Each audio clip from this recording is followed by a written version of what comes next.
Thank you, Yvette, for remembering to do the recording.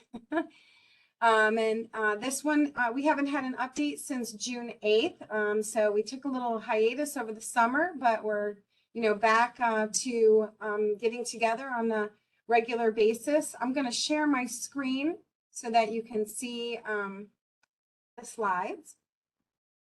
Okay. And hopefully I can get this to work. Okay. Before we get started, your line,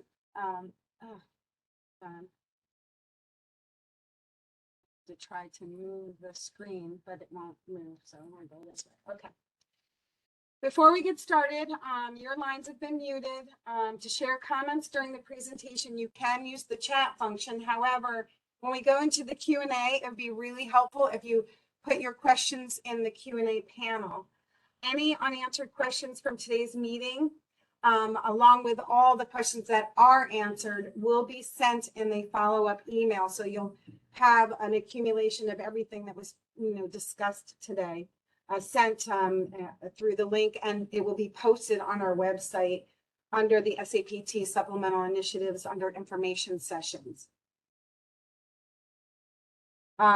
Before I get started with the agenda, I would like to introduce some folks that are joining the call with me today because I can't actually provide you the information without them. So I'll first introduce folks from my division. I'm Deborah Davis. I'm the Associate Commissioner for the Division of Fiscal Administration here at OASAS. And I would like the folks on my team who will be helpful in addressing any sort of fiscal, contracting, budget, procurement questions.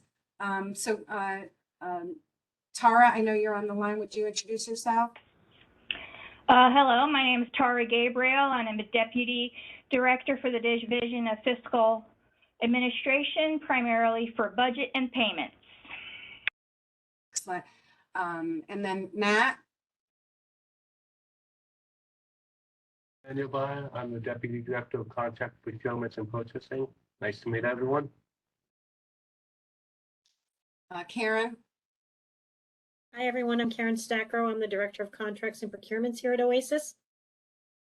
Amy? I'm Amy Addison. I'm the Supervisor over the Payments Bureau. Okay, and then I'm going to turn it over to, I'll have L'Oreal introduce herself. Hi, I'm L'Oreal Aldi, and I'm a Project Director over the SAPT Supplemental Grants here at OASAS. And then we have some subject matter experts from all over the agency. I'll start with Regional Office, Zoraida. Hi, good afternoon, everyone. Zoraida Diaz, Downstate District Director, overseeing New York City and the Long Island Regional Office. Thank you. Kim. Hi, everybody. Kim Benshoff. I'm the Upstate Regional Director overseeing the Hudson Central and Western regions. Welcome. And I'm remiss, and thank you all. I know, L'Oreal, you had Suzanne on the line. Did you want to have her introduce herself? Yeah, of course. And I believe Connie may be on the line as well now, not as a panelist, but I believe that she's on the line as well. So Suzanne, go ahead. And then if Connie, if I'm correct, Connie is on the line as well.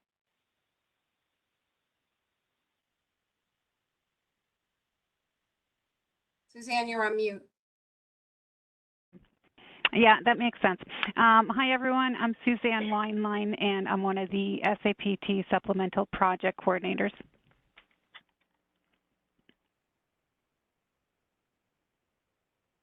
I don't see Connie yet on. She can't.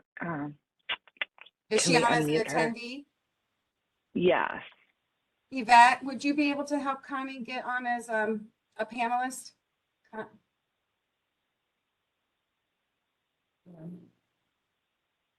In the meantime, Kelly, do you want to?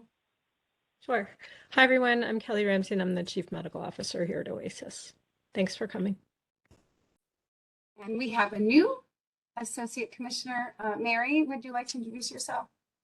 Hi, everyone. I'm Mary Brewster. I'm the new Associate Commissioner for Harm Reduction here at OASAS. So thanks for having me.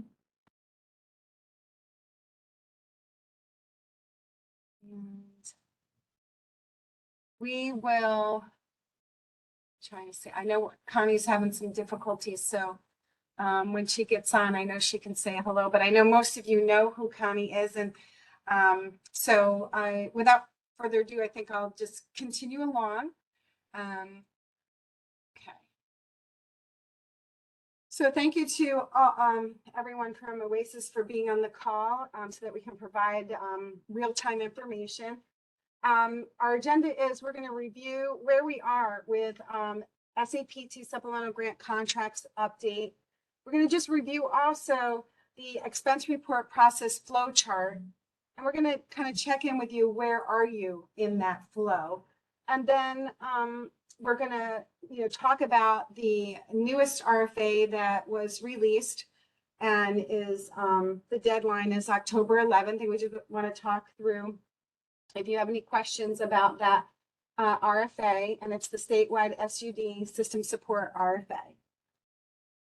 So just to give you, an update of sort of where we are. Right now, we have executed 803 contracts that cut across 24 different initiatives, projects, and our purchases. So we're talking about workforce stabilization, primary prevention infrastructure, youth clubhouses, mobile medication units, telehealth, OTP treatment center, additional locations, transitional safety housing units, prevention internship, and that's just to name a few. I could continue, but obviously there's 24. This means we've encumbered across all of these budgets that were approved and became executed contracts, $65.5 million.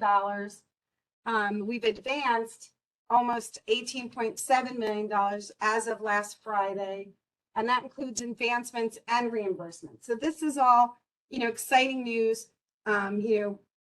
We had this money come and it was made available by the federal government to provide an opportunity to providers. We, had forums to see what would be the best ideas for using this funds because we knew providers wanted to use this money. It is time limited money. So here's the sensitivity is this right here, that only a little less than 4.4 million has been reimbursed through expense reports. This means the majority of the money we've sent out as an advance, but we've not gotten any expense reports back with expenses. So, that's the idea. We don't need an expense report if you don't have expenses, but if you have expenses, we need the expense reports for you to show us what you've spent against the award monies that we gave you, so that we can continue to monitor that spending is going on. Because really the issue becomes if let's just say we've advanced you money and you haven't spent any of it, we'll need you to send that money back to us when the grant ends. We don't want that to happen. We want you to spend the money. And I think, you needed the money. That's why you applied for the money.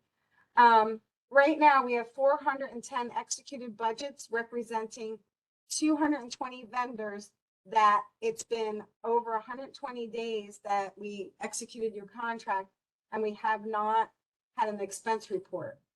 And then we have a subset of this, 173 budgets representing 96 vendors that are over 180 days and we have not received an expense report. So for instance, why this is a data point for us that we're looking at, if we advanced you money, we advanced 25%, which would say, okay, that's a quarter of your award. Maybe you had expenses and this advance helped you for the first 3 months. But now we're moving along into the next month and next month, and we would expect that you would submit an expense report.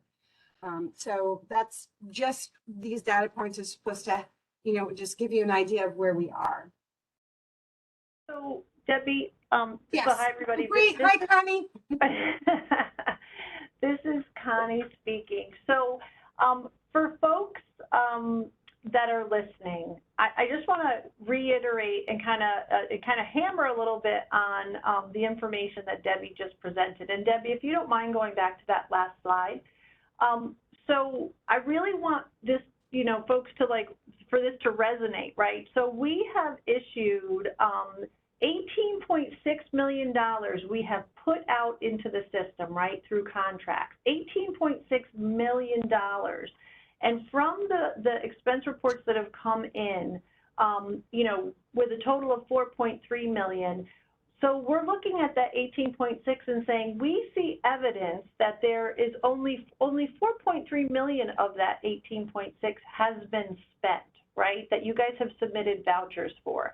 So when I look at that, I say to myself, there's $14 million sitting out in the system right now that's not been used.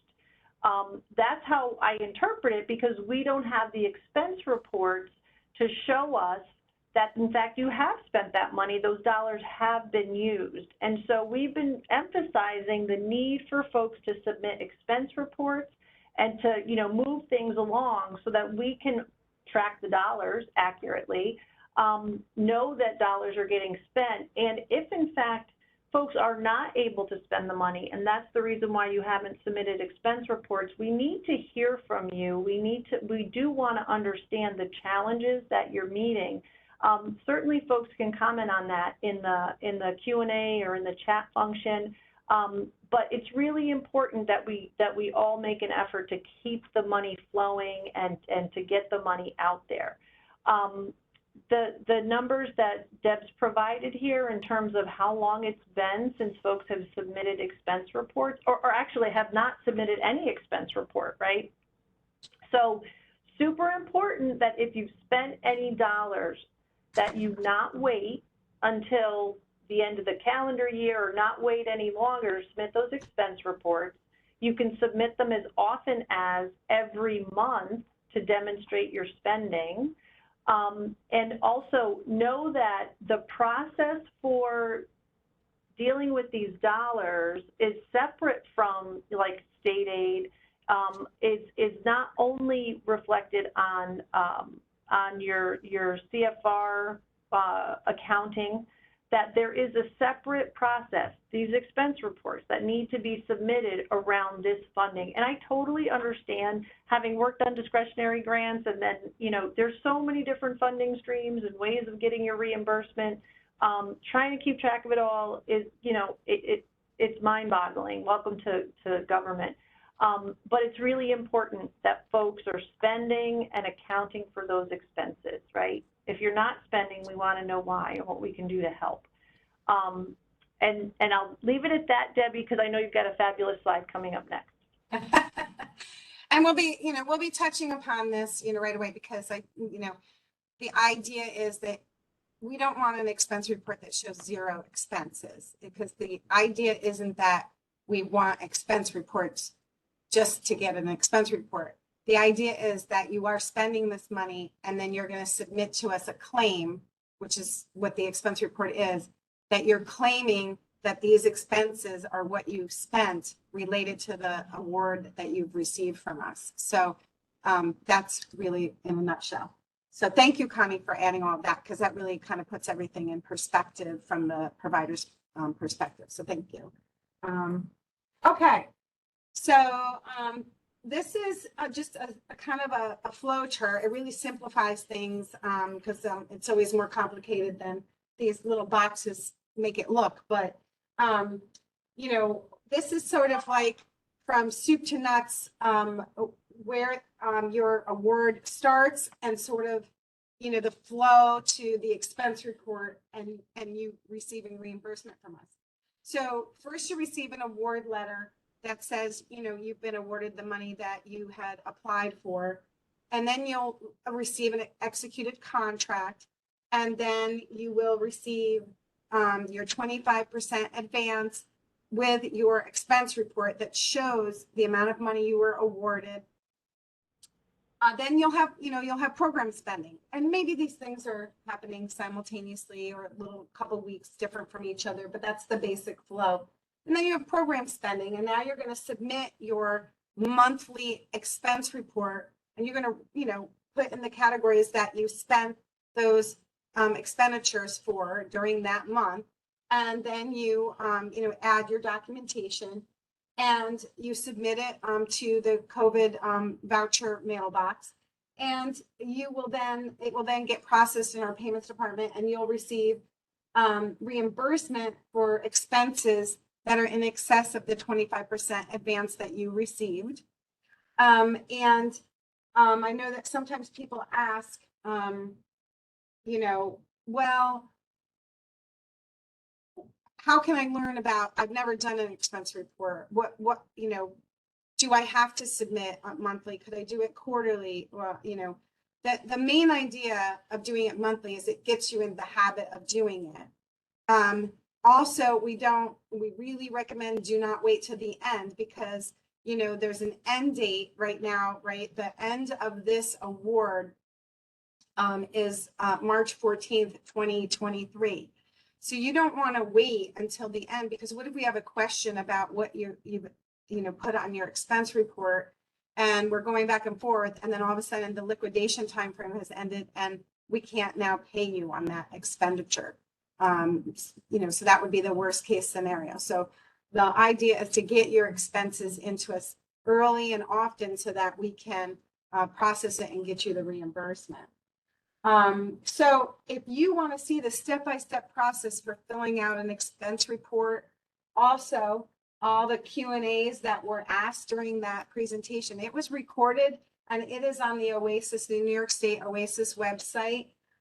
This is the actual link to that. But if you go to our website and scroll all the way down to the bottom of that front page, the home page that opens, you'll see a button for SAPT Supplemental Initiatives. You click on that button, and then you scroll to Information Sessions, and you click on that, and you click on the date of June 8th, and you will see the recorded session, and you will see that there's a Q&A document to click on as well, and it will give you all that information.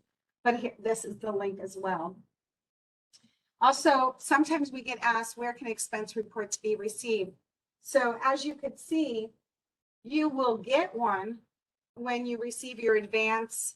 It'll be specific to your award, that initiative, the contract number, and it will be reflective of your amount. But just to also say, if you're missing one, you've misplaced it, or you want to see what one looks like for an initiative that you applied for and were awarded, if you go back to that same SAPT button down at the bottom of our homepage, and then go to where the initiatives are, you can click on that initiative.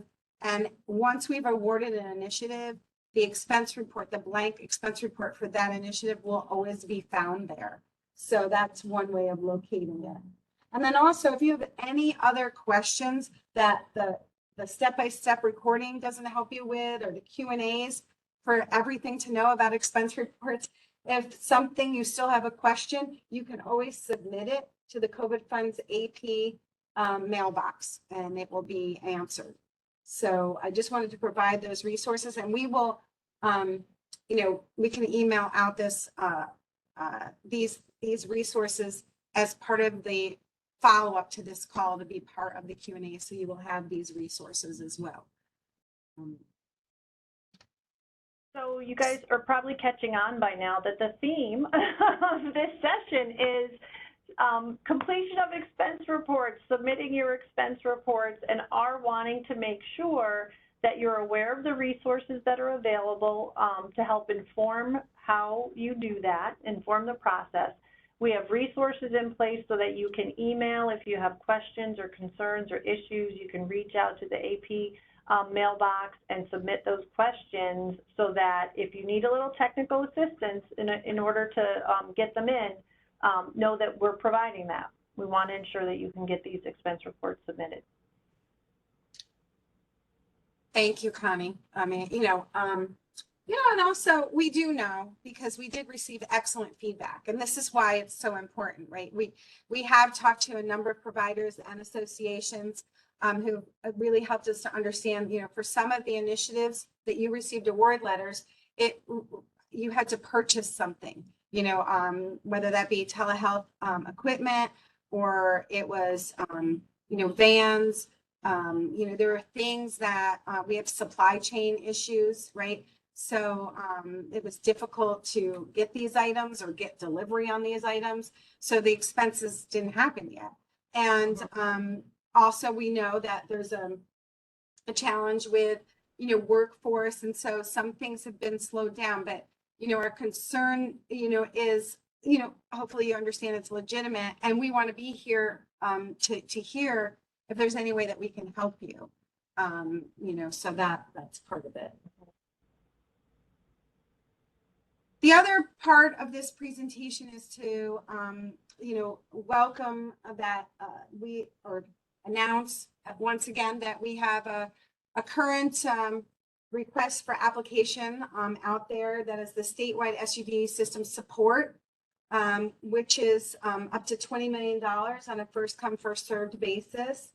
It is meant to maintain, it's meant to offer funding that allows programs and services to maintain, resume, or improve. So that's sort of the three areas in which the funding could be used related to your existing programs. And it's for certified and or funded providers. The Q&A period actually ended a week ago or so, but we extended it to today so that we could have a provider call. Initially, when it did end, we did provide Q&As. And so if you didn't know that, or you don't know where they're located, again, the SAPT button, SAPT Supplemental Initiative button at the bottom of our home screen, the New York State OASAS website. If you click on that and you go to the initiatives, you will see, this initiative, the Statewide SUD System Support Initiative, and you will see that there's Q&As posted there.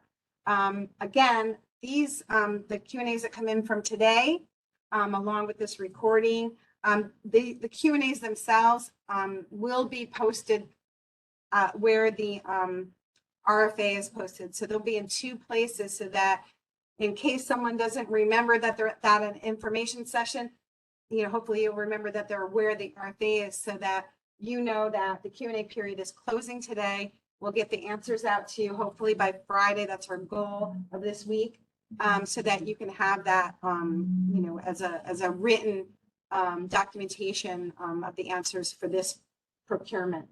And then the application deadline is October 11th. So Debbie, I see that we've got some really great questions that have come in the Q&A with regard to the active RFA that's out there. So I just want to clarify. So folks can post their questions there, but because it's an active RFA, are we going to answer questions now, or will we answer them in the Q&A document that's posted? Both. So.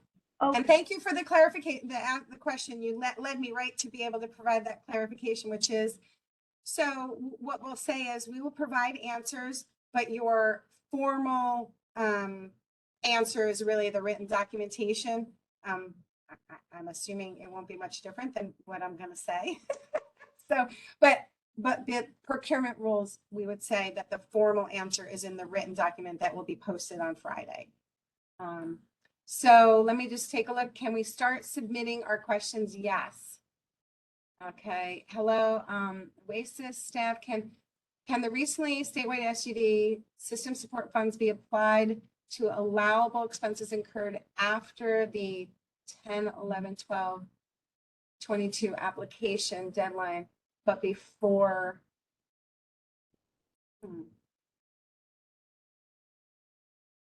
Okay, so Tara's answering.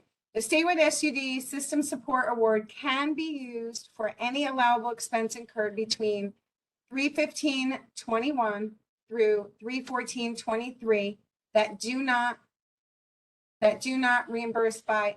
not reimbursed by any other funding or program. And again, I'll just, since we're on, and I'll also read. Under the scope of services, it does say that the funds can be used and are not limited to program operating costs that include such things as payroll expenses, including fringe benefit costs, but excluding retention incentives, staff recruitment costs, including sign-on bonuses, training, including the cost of ordinary registration fees, etc. It's listed out. Implementation of infectious disease control measures, supplies, equipment needs such as security systems or durable medical equipment, reimbursement of all or a portion of remaining principal loans, agency administration expenses not to exceed 10% of personal services, fringe benefits, or OTP service costs, and other costs which do not have any other current source of payment, which is what her answer was getting to. And also within the RFA, there's a whole list of the program codes that are eligible. For the new SUD systems grant, can we request reimbursement of a loan if we had to move our services to a new location and use the loan to cover some of those costs? This includes costs related to construction. Funds from this opportunity can be used to repay a loan incurred for the operation of your SUD service that do not have any other source of reimbursement with appropriate documentation. The funds cannot be to pay for construction. With these costs support major equipment purchases, we are interested in obtaining a vehicle to support home visits and other transport for clients who are less comfortable using public transportation due to COVID. Yes, these funds can be used to purchase a vehicle as long as that vehicle is used for your SUD services. Next question. Will we get a copy of these slides? Yes. We will send them out through the provider announcement once we finish we could send them out today. We'll send them out today. And then, you'll get another announcement with the recording, a link to the recording and the Q&A. For the new SUD system support RFA, we had many staff resign, retire during the pandemic and had to pay out high vacation accruals when the staff left. Since the vacation days are part of our benefits package, can this cost be included in the budget? The answer for this question will be included in the posted Q&A. And I think that just means it's more involved and it depends on things. So I think we'll provide an answer to that, but it's a good question and thank you for raising it. For the new SUD system support RFA, can we submit for the cost of hiring a team of grant writing consultants if they have been working on grants that relate to SUD services? So we do not have an answer to that. We submit the cost of hiring a team of grant writing consultants if they have been working on grants that relate to SUD services. If you were, I guess that's a complicated question, only because if they're working on grants for SUD services, wouldn't they be able to be included in the grants that they're applying for?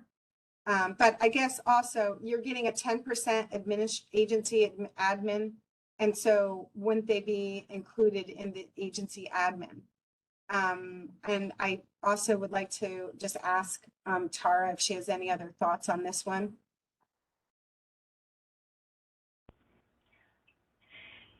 Yes, my thought is that will be posted. We'll answer that in the posted Q&A. We do have to look at that. Okay. Okay.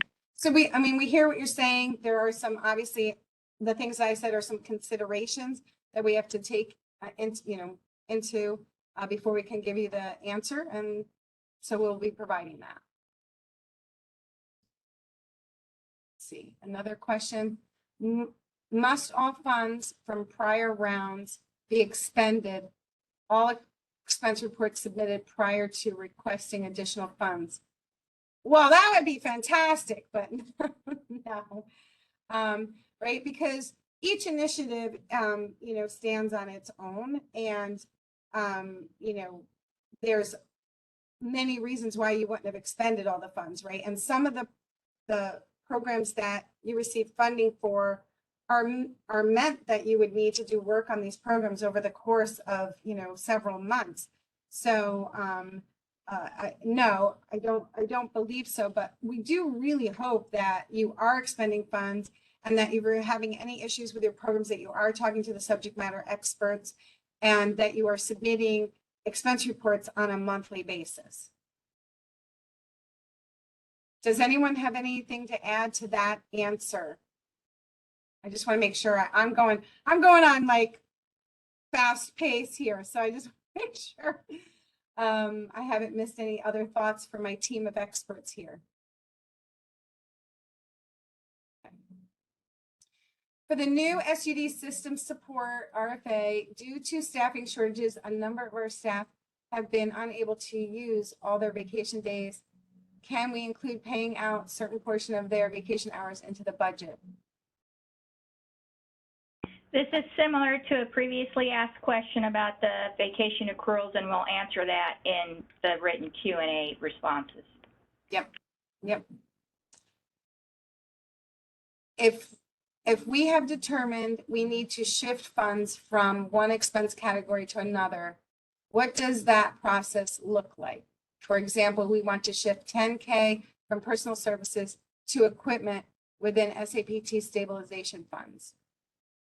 So that question sounds like to me that you might have received funding under SAPT stabilization funds and you were approved for a certain budget and now you want to move that budget around, which you would send that question to the budget mailbox and they will work with you on doing that. And that was part of a Q&A that came up during, I believe, the expense report one, the June 8th one. So the information is in that Q&A also. Tara, is there anything else you want to say to that one? Just briefly, there are two ways to do this. One is simply submit your expense report for the way that you are expending your funds, and the money will automatically be moved around, or you can choose to submit a budget change, and that, as Debbie said, had been responded to in a previous Q&A, but we will write in the rest of the answer to that and about where you can submit that budget change in the Q's and A's for when they're posted. Thank you. Okay, next question. I inherited the SAPT from a previous ED. In looking at the narrative and budget, I want to make amendments. Is it possible? Who do I talk to? In Lewis County. I will not be changing money amount, just the things that were stated we would purchase. We're going to need more information about that. So I'm going to recommend that you submit your questions as outlined on the website, or that through the COVID funds mailbox, and provide us a little more information in terms of what initiative you're talking about. Most of the initiatives allow you to move money around pretty freely, but there are some things where you're directed to purchase specific things, and if you can't do that, we need to be able to take a look at that. So just you'll need to let us know who you are and a little more specifics about what you're talking about, and then we can respond to that specifically. Yeah, thank you. L'Oreal, would you do us a favor and put in the chat the COVID funds mailbox? I know we have you do that almost every call, so that this provider specifically can do that. And when you do submit, please include your provider number and your contract number, and if you know the name of the initiative, and then this question, and we will get back to you on that one. Okay. The next question I see is, can the SUP 1013 funding be utilized to support programmatic stability to resume, sustain, and or improve existing harm reduction services? The RFA references SUD program services and SUD prevention, treatment, and recovery services, but does not mention harm reduction.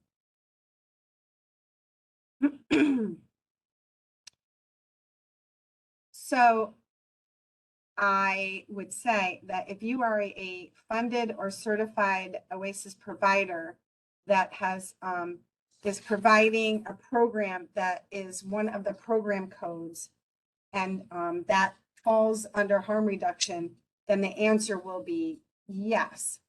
If not, then I'm not sure. Tara? The solicitation clearly lists the programs that are eligible. If your harm reduction services are provided through one of the programs listed as eligible, then the answer is yes. If it's outside of that, I'm not exactly sure how to answer that. So we'll take a look at that some more and post that. But we don't right now fund anything referred to as harm reduction. So I'm not exactly sure how you are defining that. Great. And I'll just clarify that a little bit more. Under SAPT block grant and the supplemental, in this procurement, we're not. But obviously as an agency, it's a huge focus for us. And so, you know, we'll look at that. But right now it's limited to the program codes. But within those program codes, people are delivering services that may be defined as harm reduction. They could also be defined as treatment. So it's an interesting point, right? How we're referring to the services that we're delivering, and I don't want us to get caught up in language and not be able to address an outstanding need. So from my perspective, if a provider is delivering pre-admission services, outreach and engagement, any of that is appropriate. And something even like providing supplies like naloxone or kits would be appropriate. And you know, some would argue it falls under treatment, some call it harm reduction. Either way, it's allowable and supported. Fentanyl test strips, wound kits, hygiene kits, any kind of education on how to reduce harm in any way. So whether that's on how to avoid contracting hepatitis C, to how to avoid contracting HIV, to how to inject more safely, to how to use a fentanyl test strip, all of that is harm reduction, and that's all okay. Yes, no, absolutely. And as long as it's under one of the, the procurement has under the program code, but those activities, absolutely. And thank you guys for giving all those examples. I appreciate it. Are supportive living sites eligible for this as well? Supportive site currently working on reintegration scattered site application.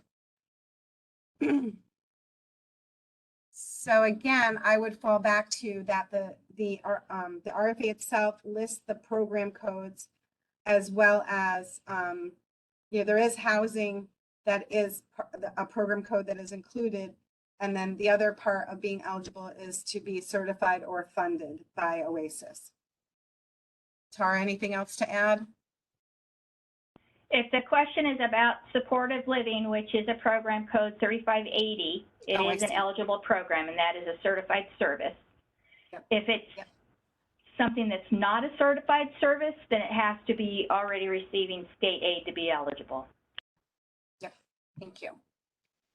Can BHIPAs who receive funding by OASAS state aid apply?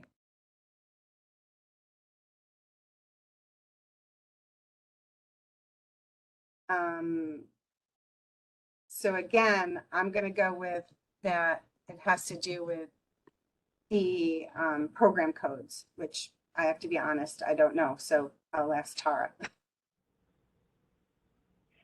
If a BHIPA, which I'm assuming BH means behavioral health, I'm not sure what an IPA is, to tell the honest truth, but if it's funded by OASAS state aid, it must be done through one of the eligible program codes, then yes, that would be eligible to apply. So let me translate. No, IPAs are not eligible under this funding opportunity. You do need to be a certified OASAS provider, and again, that operates under the program code, one of the program codes that Deb was referring to, that list that she referred to earlier.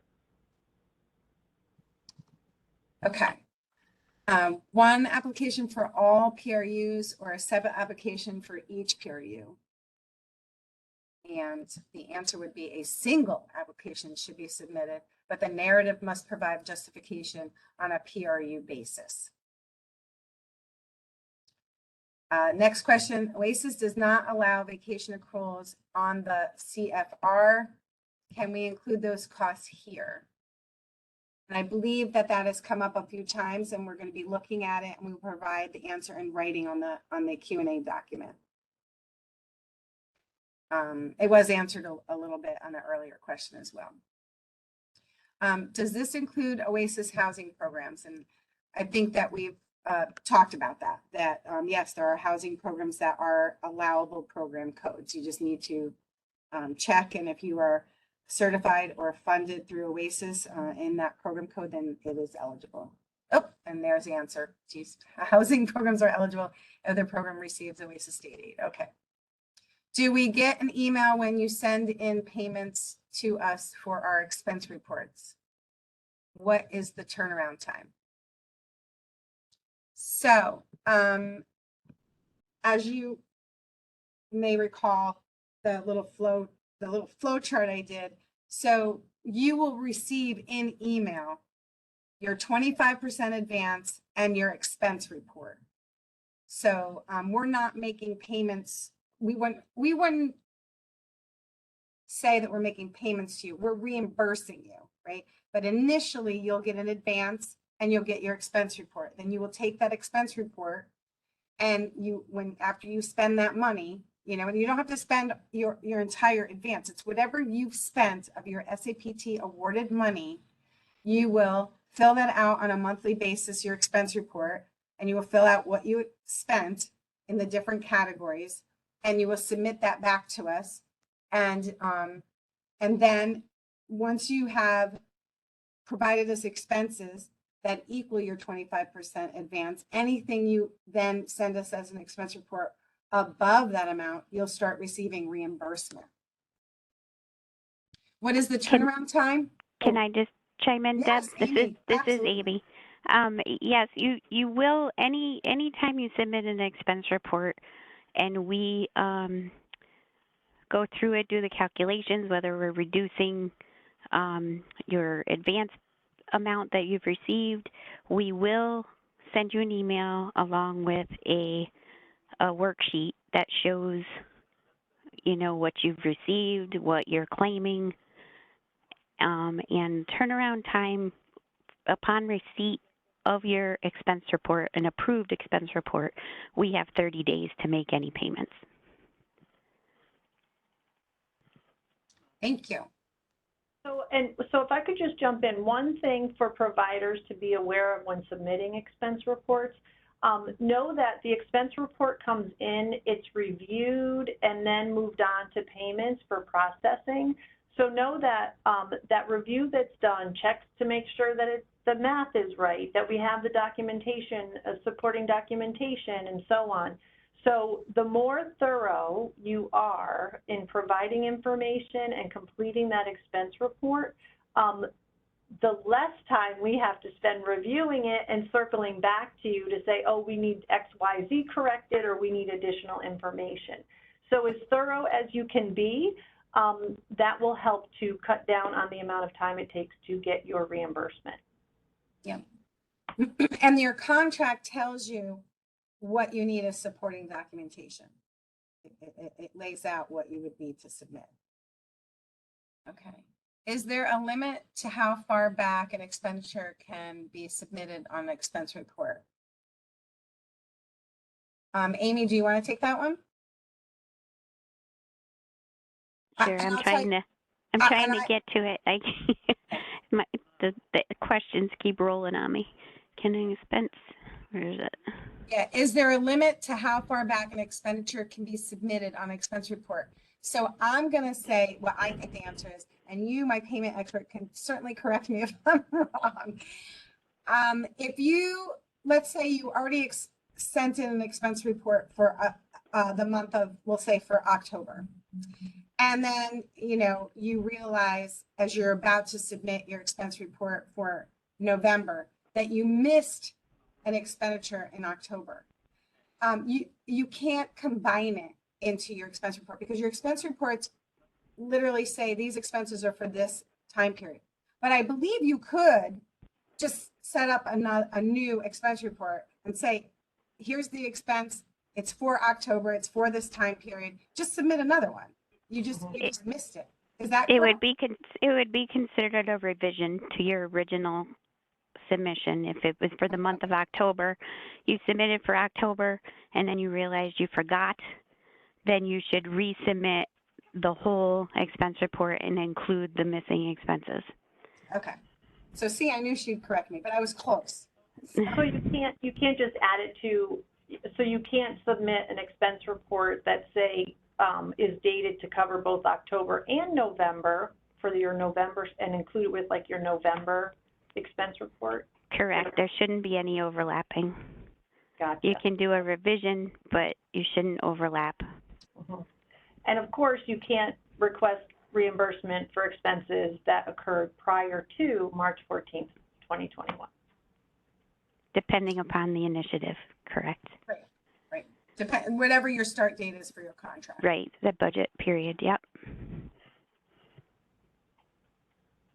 Can the new SUD services support RFA be used to hire an additional fiscal person to manage the budget modification from funders who reduce funding due to COVID-19 and the invoicing and reporting for SAPT grants? So I will say this out probably, my staff will be frowning. But the goal, so unfortunately federal money is time limited. So if you hire a person and they're funded by this money, then what happens when this money goes?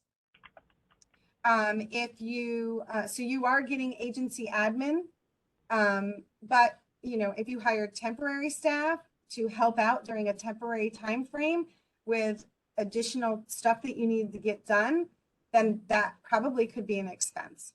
But you know, it is those kind of things that you have to make a decision of what do you need for your program to run smoothly and get the job done, and you know, combine that with you know, the allowable costs.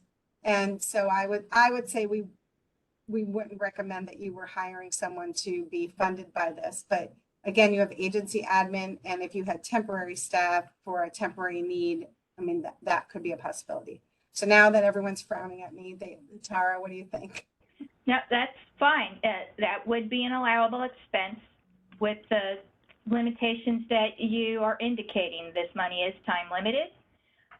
If you hire permanently, how are you going to support that person after that? And yes, we are providing agency admin in almost all of these initiatives, which could be used towards that. But it would be an allowable expense, so yes. I missed a question, hold on. Okay, next question. If we submit a request to offset an operating deficit from 2021, how would this impact our CFR in 2022 or 2023 since 2021 is closed?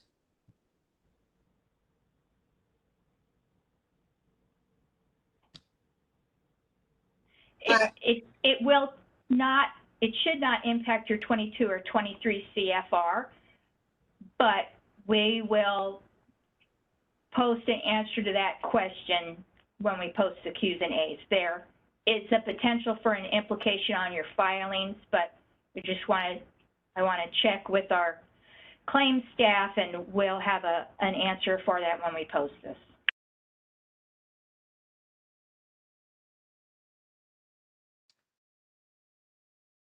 Can an IPA apply for funds on behalf of a group of SUD providers? Funds would be used for data analytics consulting that is used by the group.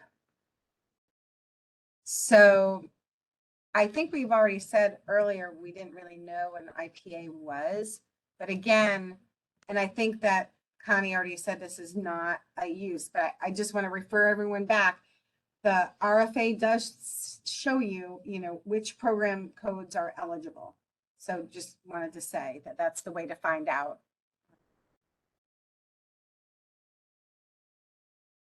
Okay. Can the new SUD system support RFA be used to hire an additional fiscal staff to manage budget modification? I think I skipped around. I apologize. That's already been asked. Can expenses in the new SUD support cover activities that will continue past March 14th, 2023? So obviously, the grant right now is only available to March 14th, 2023. We are in the process of applying for a no-cost extension, but we don't have that, so we really can't speak to that right now. So the current answer is that, you know, the only expenses are going to be the ones that are in your contract, which is till, you know, March 14th, 2023. Does anyone want to, or any of my team here want to add to that? I wrote that answer there, Debbie. I don't know. I keep Federal grant supporting this initiative currently ends on 3/14/23. These funds cannot be used to pay for any costs past the end date of the grant. Okay. So if you have an activity that's continuing past that you're using these funds for, you're going to have to find a new source of revenue to support them, that activity. Okay. So I don't see any other questions at the moment, and we are right almost at the hour mark. So I want to say, first of all, thank you to everyone on from OASAS staff and exec team who you know, gave their time to support this call, so they'd be available to answer any questions. That was super important and needed. So thank you. Again, I also want to thank all of the participants. So thank you so much for, again, taking time out of your day and joining us, and for giving us such great questions, because this really allowed for good thinking and good sharing. And I know that all of your questions and the answers that we were able to share has helped everyone. So thank you. And so I see a couple things being said at the end here. But we will, again, this will be posted very soon, and we will look forward to your applications. So, also, Debbie, if anybody has any additional questions that you think of after this, the COVID funds mailbox address is posted in here, and you can submit questions till 5 o'clock today. Right. There is one last question. Can SAPT 1 and 2 funds be spent on personal costs, payroll costs, and not just bonuses? So I'm going to say the SAPT Supplemental 1, which is the funding source of the statewide SUD system support initiative that we've been talking about. It does support personal services, you know, payroll costs. It does not support any retention bonuses. And that was stated earlier. So that's one last answer. But like Tara said, please submit to the COVID funds mailbox if you had any questions, and let us know your provider ID number as well as the initiative that you're asking the question about. And it is 2:59, and I bid you a great day, and thank you again. Take care.